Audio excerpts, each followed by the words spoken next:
dijatuhkan pidana. Oleh karena itu, dengan pidana penjara selama 11 tahun dan denda sebesar 2 miliar rupiah dengan ketentuan apabila denda tersebut tidak dibayarkan maka diganti dengan pidana kurungan selama 6 bulan.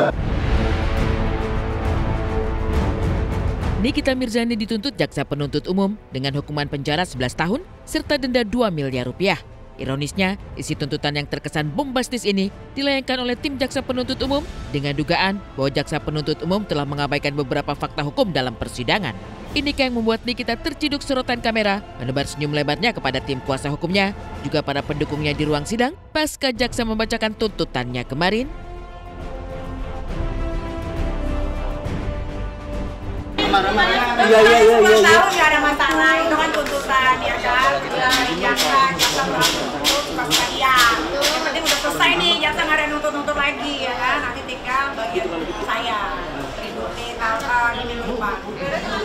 Anggap kurang. Tadinya gue mikirnya tuh satu window gitu. Gue bakal ditaruh di situ terus. Enggak itu, makanya gue tadi mau nanya sama yang mulia. Apakah boleh di tuntutan itu mengarang-arang? Kamu kan tuntutan kan harusnya sesuai sama BAP dan dakwaan dan sesuai fakta persidangan. Tapi ditambah-tambahin gitu kan. Dia udah selesai. 11 tahun hanyalah angka. Begitulah tanggapan singkat Nikita Mirzani terkait tuntutan jaksa untuk dirinya yang terkesan bombastis. Ia bahkan mempersilahkan jaksa untuk menuntut dirinya dengan hukuman seberat-beratnya. Benarkah pernyataan Nikita menggambarkan ketidaktakutannya atas jaksa penuntut umum? Mana angka itu? Itu hanya angka. Gue tuh ngalah-ngalahin koruptor, lo tau?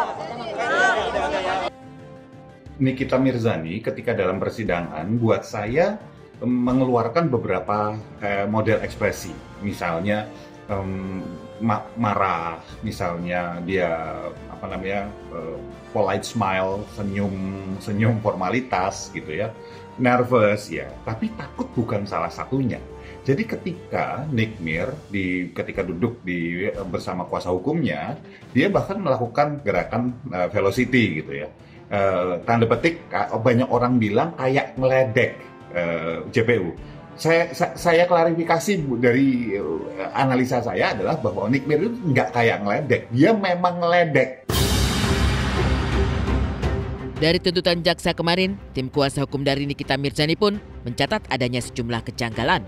Salah satunya adalah perubahan yang dibuat oleh jaksa dalam tuntutannya.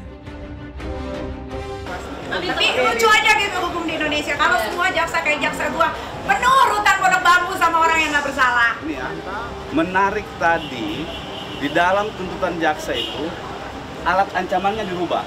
Ya, teman-teman media mungkin lihat jaksa berkali-kali mengatakan bahwa alat ancaman yang dipakai Nikita untuk membuka rahasia itu adalah terkait dengan bukti pembelian produk sel yang kata jaksa itu disamarkan. Dengan bukti itu kemudian dipakai untuk mengancam Reza Gladys. Nah berarti jaksa sendiri tidak konsisten dengan dakwaannya. Di awal dia sebutkan bahwa ancaman itu karena mau membuka produknya yang bermasalah, menjelek-jelekan. Sekarang dirubah sama jaksa dalam tuntutannya, alat mengancam di dalam undang-undang ITE yang disebutkan jaksa tadi itu adalah karena ada pembelian produk itu yang disamarkan tanggal pembeliannya. Tim kuasa hukum Nikita Mirzani pun menilai bahwa isi tuntutan yang kedengarannya bombastis ini lebih banyak mengandung unsur kebaperan dari tim jaksa penuntut umum, bukan karena fakta hukumnya. Tampak kesal pula dengan jaksa, Nikita Mirzani minta 2 orang jaksa yang selama ini menangani kasusnya untuk diperiksa harta kekayaan mereka. Pasalnya, 2 orang jaksa tersebut belum melaporkan harta kekayaan yang dimilikinya kepada LHKPN.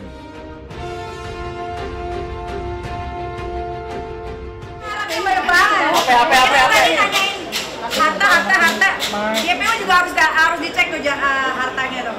Karena ada beberapa JPU yang di kasus gua itu tidak mendaftarkan hartanya ke LHKPN. Jadi tolong diusut hartanya. Nah, itu hal-hal subjektif versi jaksa lah ya. Jaksa punya hak subjektivitas, ya terserah lah kalau dia menganggap bahwa selama ini tidak sopan dan lain sebagainya. Saya pikir jaksa terlalu baper juga ya kalau sampai hal-hal yang ini kita ada dan namanya juga kan media, public figure, ya kan. Nah sebenarnya kalau yang begitu jangan juga berlebihan ditanggapi gitu. Cukup fokus kepada permasalahan hukumnya saja. Hukumnya apa, perbuatannya apa, buktinya apa, silakan Anda sajikan. Begitupun kami. Kan kami tidak pernah itu mereka meledek sambil ketawa nyengir. Kami tidak pernah bilang bahwa itu adalah perbuatan tidak baik, tidak sopan. Karena apa? Karena itu disampaikan di persidangan.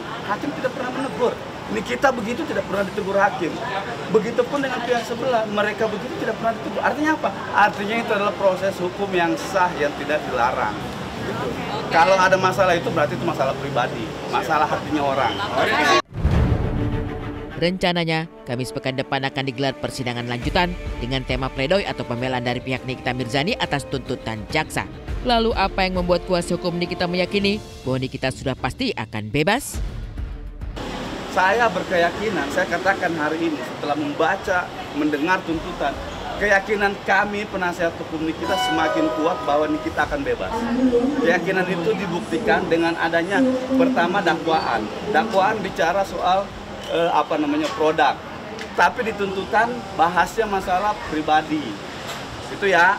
Kedua apa? Kedua di dalam dakwaan disebutkan alat untuk mengancam Nikita itu adalah karena Nikita mau menjelek-jelekan. Sekarang dirubah lagi dalam tuntutannya, alat yang mau dipakai itu adalah sebuah tanda bukti pembayaran atau pembelian produk skincare yang pernah dijual Reza Gladys. Langsung mungkin sama JPU. Pokoknya doa terbaik buat kakak ya. Semoga dibanding ya minggu depan semuanya sesuai rencana, sesuai sama yang dimau juga. Pokoknya sesuai lah pokoknya lah. Nggak miring-miring dah. Demikian ya.